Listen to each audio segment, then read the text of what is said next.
At exactly 3:07 a.m., when the city was asleep and even the moon seemed tired, Norlan Weiss, the elusive billionaire known for his ruthless business brilliance, froze mid-step in the dimly lit hallway of his corporate tower. He wasn't expecting anyone on the executive floor. But there, beneath the fluorescent light flickering overhead, stood a thin girl, no older than 13, scrubbing dried coffee stains from the tiles with trembling hands. Her school bag sat half open beside her mop bucket, stuffed with crumpled worksheets and an empty lunchbox. Something in her eyes, a mix of exhaustion, fear, and defiance, would change his life in ways he never expected. If you believe every child deserves a chance, please like, comment, share, and subscribe to Echoes of Kindness. Your support helps stories of compassion reach more hearts. Norlan didn't announce his presence. He watched quietly, hidden behind the corner, puzzled by how meticulously she cleaned, as though the spotless floor might protect her from the world outside. She moved with a maturity that felt wrong on someone her age. Eventually, her small frame wavered, and she pressed a hand to her forehead, steadying herself as fatigue pressed in. He recognized her then, Mari Soline, the daughter of his janitor, Leora. He'd seen the two occasionally, Leora always polite and avoiding eye contact, Mari always silent, clutching a textbook as if it were armor. Curiosity tugged at him. Why was she here at this hour? Why wasn't she in school like other kids? Why did she look so fragile, as though carrying a burden meant for someone much older? Norlan stepped out, and the girl startled, dropping her cloth. He approached slowly, his voice softer than his reputation. Mari straightened, trying to hide the exhaustion pulling at her features, and apologized as if being caught cleaning floors she didn't dirty was some kind of crime.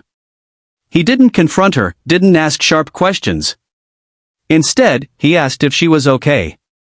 She nodded, but her trembling hands told another story. That morning, instead of returning to his penthouse, Norlan waited for Leora to arrive for her shift. She nearly fainted when she saw him standing beside her daughter. He asked gently, though his voice carried the authority that made entire boardrooms fear him, why Mari was cleaning corporate floors instead of attending school. Leora's eyes filled immediately, and tears spilled before she could wipe them away. She confessed that Mari had missed school for months, not because she wanted to, but because their situation had collapsed after her husband died suddenly. Their rent doubled unexpectedly, hunger became familiar, and Mari refused to let her mother work 2 jobs alone. So every night after Leora's shift ended, Mari insisted on helping her clean offices to finish faster, just so her mother could sleep at least a few hours before dawn. Norlan listened, stunned. He had built empires, demolished competitors, and negotiated billion-dollar deals without flinching, yet nothing struck him quite like hearing how a child was sacrificing her childhood out of sheer love. He glanced at Mari, who looked down at her worn shoes to hide her shame. That image stayed with him long after Leora finished explaining. The next day's unraveled truths Norlan never imagined. He began observing from afar as Leora and Mari worked. He noticed how Leora limped slightly from untreated joint pain, how Mari's fingers shook from exhaustion each time she tried to help, how both pretended everything was fine even as the weight pressed deeper into their bones. He saw them share a single sandwich during their break, Leora discreetly giving most of it to her daughter and claiming she wasn't very hungry. He watched Mari fall asleep once while sweeping, her head resting on the handle of the broom. These moments left him haunted. The billionaire who never allowed emotions to interfere with business found himself unable to forget what he'd seen. Something softened in him, something he thought money had erased long ago. He decided things had to change, not someday, not soon, but immediately. The first shift came quietly. He arranged for Leora to be transferred from late-night janitorial work to a daytime administrative support position, with a salary 3 times higher and medical benefits she'd never dreamed of. Leora cried on the spot, covering her mouth as if she weren't allowed to express gratitude. The second shift was for Mari. A private tutor appeared at their home the next day, hired by Norlan, explaining that Mari would be attending school full-time again with scholarships, supplies, meals, and everything she needed, including transportation. At first, Mari resisted.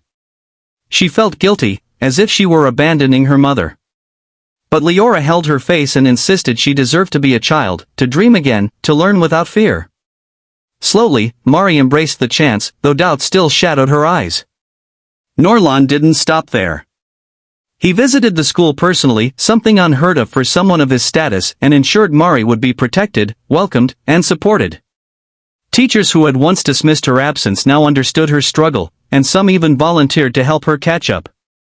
As weeks passed, light returned to Mari's posture. She smiled again, shy at first, then with a genuine warmth that made Norlan realize how rare such smiles were in his world. Leora regained her health little by little, relieved from the crushing pressure that had nearly broken her spirit.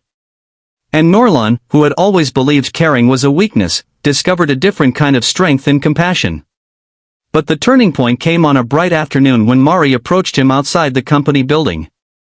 She held a small paper crane she had folded in class, its wings uneven but filled with effort. She thanked him, not with rehearsed politeness, but with a trembling sincerity that caught him off guard. She said that because of him, she had hoped that her future could be different, that she no longer had to choose between survival and education. He accepted the tiny crane with a heaviness in his chest. For the first time in years, he felt human. Truly human. Months later, Mari stood on her school stage, receiving an award for academic excellence and resilience. Norlan sat quietly in the back row, unnoticed, watching the girl who once scrubbed floors at 3 a.m. now shine beneath stage lights. Leora sat beside him, tears streaming freely, whispering prayers of gratitude.